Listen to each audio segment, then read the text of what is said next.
Hi everyone, welcome to Tech Learning's tutorial. So today we are looking into another interview questions. So this one is on how to make any classes in Java immutable.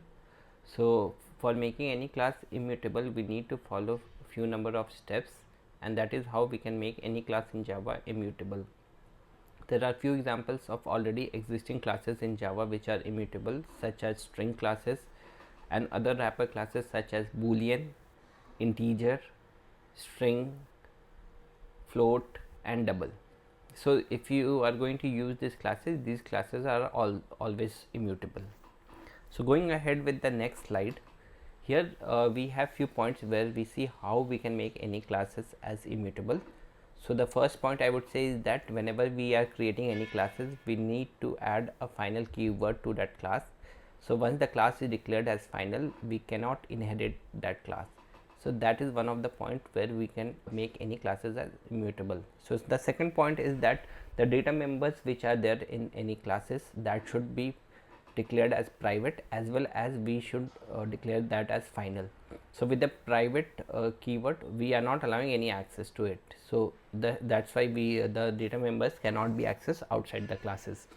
And similarly with the final, once the data is initialized to those data members, it cannot be changed. And now we need to create a parameterized constructor such that we can assign the values to these private final members, and once we know that once the value is assigned to any final members, it cannot be changed. Similarly, what happens if we have any collection inside a class? So we know that there is always a reference to those collections. So when we are creating any object of that class, we will create a copy of that collection. Let us go to our ID and check out what we are doing. Adding one more point to this is that we are not adding any setup methods to this. Well, so let us go ahead and check in our ID how we can make any class immutable. Now let us see how we can make any class immutable in our ID. Let me create a new class and we call it an employee immutable class. So this is our immutable employee class. So now the first step which we learned was to make the class as final so that no child can inherit this class. So let me just add the final keyword. Yeah, so this is, now we can see that we have created an immutable class such that no child can try to inherit this. Now the second step would be to create some data members. So let me create private final employee ID, and employee ID will keep as string only, and then private final string employee name. Okay, and let me introduce one collection which is a map, and we'll call it private final map and metadata, and let it be a string type of string and string, the key and value pair.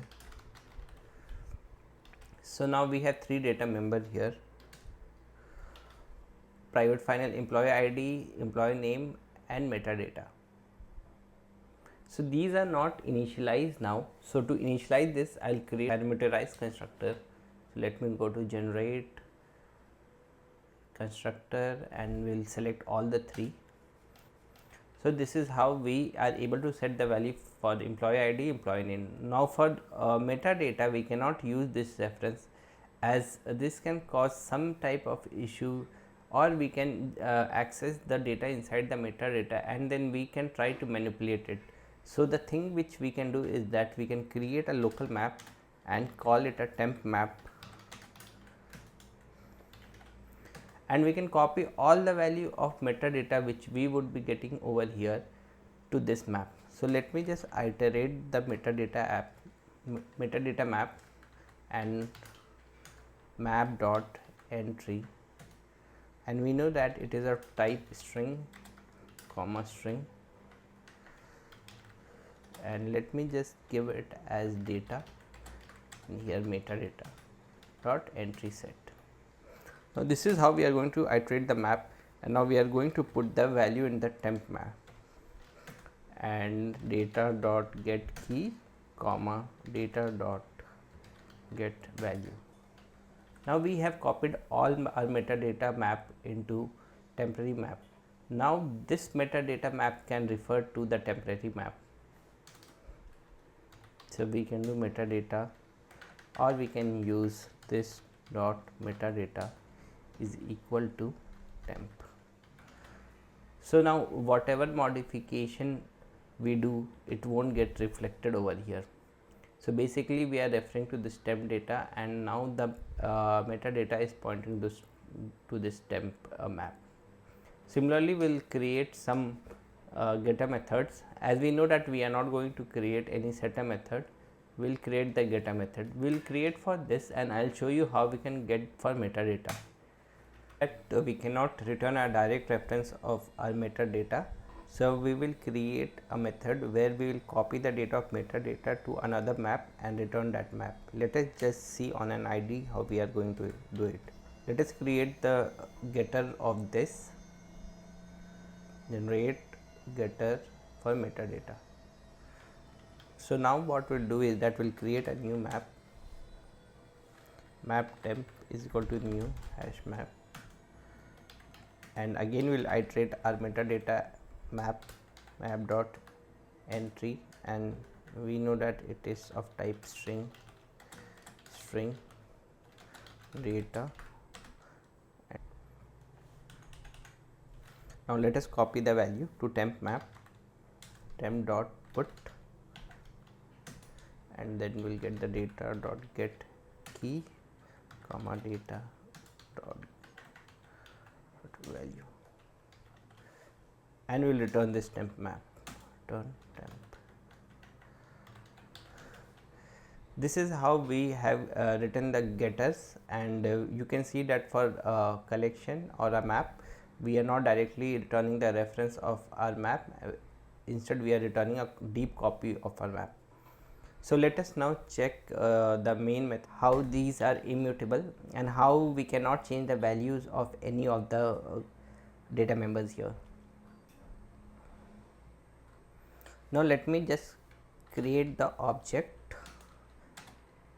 imp, which is equal to new. Here we have this constructor where we have to send 3 different parameters. Let me send employee ID as 1 and employee name as Rob, and we will create one map where we will set some metadata. This is of type string comma string, and here we will set is data new hash map. Data dot put will set department comma value as engineering, and we will set put this data as the third parameter. Now since we have created the employee object and we are setting the value through this constructor, which is a parameterized constructor, now we will try to modify any of the value. So let us just do an imp dot get metadata dot put, and we will add some new value, some random value as fruit comma apple, or better to add hobby is equal to traveling. We will try to print the employee data here. Let me add a toString method over here, generate toString for the data which we have, and now after creating the employee object, we will do a system.println of imp dot toString, and again same thing we can print over here. We can add before modifying and after modifying. So let me just run this program.